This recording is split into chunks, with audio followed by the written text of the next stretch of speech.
সোমবার শামশেরগঞ্জের জাফরাবাদে গেলেন সিপিএমের রাজ্য সম্পাদক মোহাম্মদ সেলিম।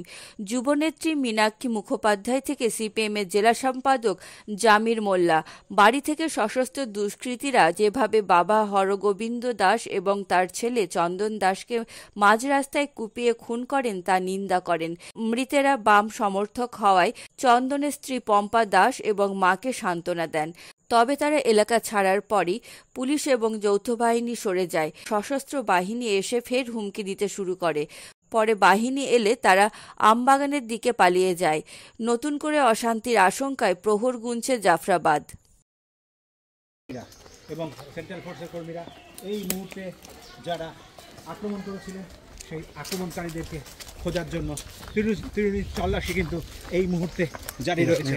তল্লাশি চলছে এই মুহূর্তে একেবারে আমবাগান এবং যে বাঁশবাগানের ভিতর দিয়ে সেন্ট্রাল ফোর্সের যে বাহিনী তারা এই মুহূর্তে তারা এগিয়ে যাচ্ছেন এবং তারা এই গণ্ডগোল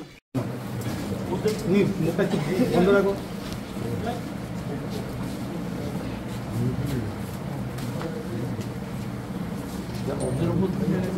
বলতে পারবো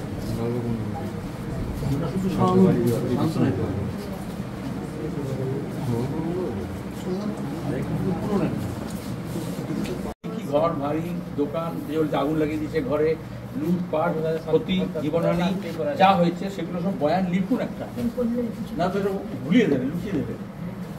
তারপর দুই পরে কিছু হয়নি, জোর করছে